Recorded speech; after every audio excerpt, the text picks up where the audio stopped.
शहर की लुगाई गांव को आई। मधु शहर में रहने वाली पढ़ी लिखी मॉडर्न लड़की है। वो और पवन साथ कॉलेज में पढ़ते थे। धीरे धीरे उन दोनों में प्यार हो गया। पर पवन गांव में रहने वाला एक साधारण सा लड़का है। मधु के पिता हमेशा उसे ये बात कहकर ताना देते हैं। तुम वहां गांव में कैसे एडजस्ट करोगी? शादी करके तुम गांव तो चली जाओगी, पर अपनी सारी मॉडर्न सोच और चीजें यहाँ शहर में ही रख कर जाना।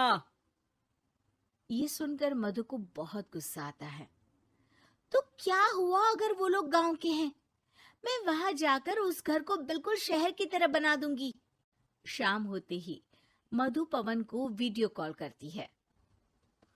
अच्छा हुआ तुमने वीडियो कॉल कर लिया। हाँ, मैं तुम्हें आज अपनी माँ से मिलाता हूँ।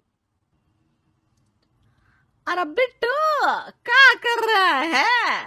ये क्या है? दूर करना इस टुनटुने को। जाने कौन दिख रहा है इसमें तो। अरे माँ, आपकी बहू का वीडियो कॉल है। आप इसमें अपनी बहू से आमने सामने बात कर सकती हैं। नमस्ते माँ जी, कैसी हैं आप?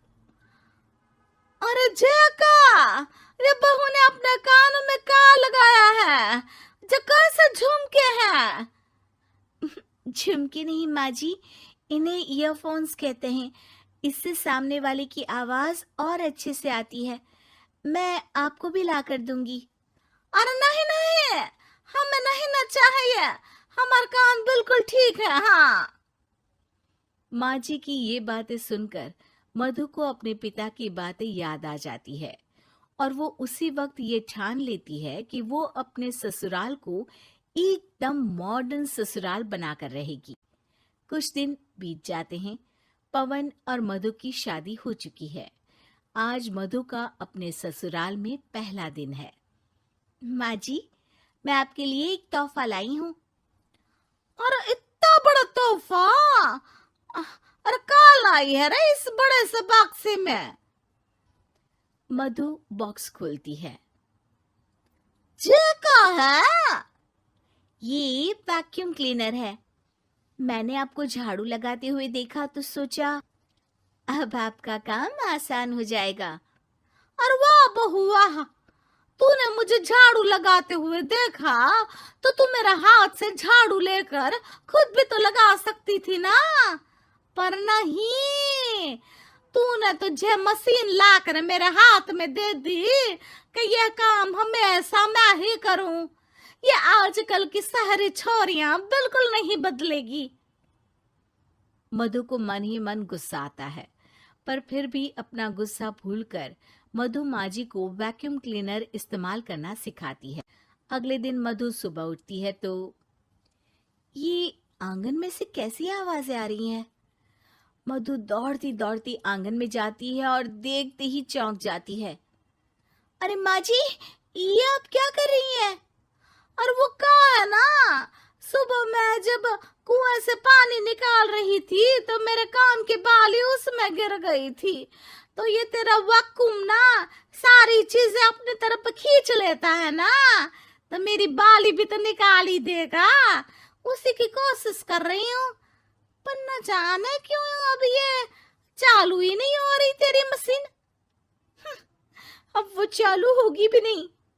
पर अब कुएं में से पानी निकाल क्यों रही थी? अरे कमाल करती हो ना बहू। पीने के लिए पानी क्या तेरे मायके से लाऊं मैं? अरे कुएं से ही तो निकालना पड़ता है। हाँ, पीने के लिए पानी, और वो भी कुएं से।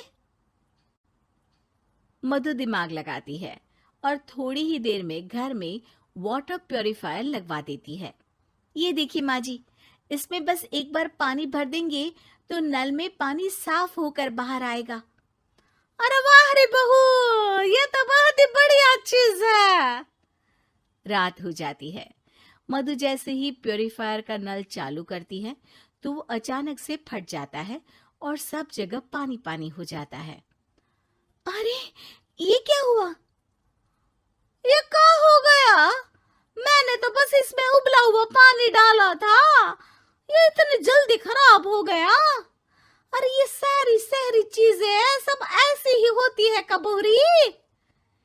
क्या आपने इसमें उबला पानी डाला था?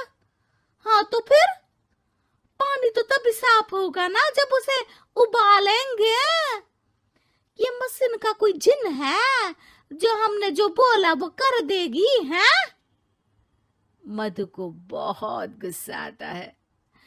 इस तरह तो मेरा अपने ससुराल को मॉडर्न बनाने का सपना अधूरा ही रह जाएगा।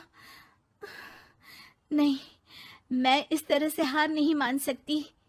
थोड़े ही दिन में मधु पूरे किचन को मॉड्यूलर किचन में बदल देती है। अरे वाह बहुआ, इतनी सारी अलमारियां! माँ जी मॉड्यूलर किचन देखकर बहुत उत्सुक हो जाती है। ये बक्सा का है। बहू ने शायद गलती से इसे यहाँ रसोई में रख दिया है, पर है तो ये बहुत ही बढ़िया। अगले दिन सुबह। अरे मायरी, क्या हो गया? मैं तो बर्बाद हो गई। मेरी सारी पूंजी जलकर राख हो गई। हे राम, अब मैं क्या करूं? माँ जी की रोने की आवाज सुनकर मधु दौड़ी दौड़ी किचन में आती है और इतना धुआं देखकर घबरा जाती है। ये सब कैसे हुआ माँ जी? ये आग कैसे लगी? ये सब तेरा इस मॉड्यूलर किचन की वजह से हुआ है, और ऊपर से तूने तिजोरी जो रसोई में रख दी थी, मैंने जैसे ही अपने गहने और पैसे इसमें रखे और बाहर से इस ताले को घुमाया, ये तो 5 मिनट में ही आग बबूला होकर फट गया। अरे माँ जी, ये तिजोरी नहीं है, ये तो माइक्रोवेव है। इसमें गहने नहीं रखते, खाना गर्म करने के लिए होता है ये।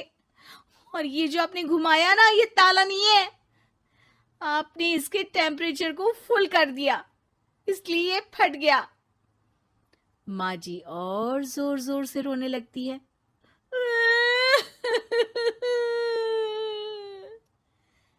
मधु सर पीट लेती है और कसम खाती है कि अब ससुराल को मॉडर्न बनाने की कोई कोशिश नहीं करेगी। मुझे माफ कर दीजिए माँ जी, आप जैसी हैं वैसी ही ठीक है। मधु को अपने पिता की कही बात याद आ जाती है और मधु वापस घर और किचन को पहले जैसा ही कर देती है।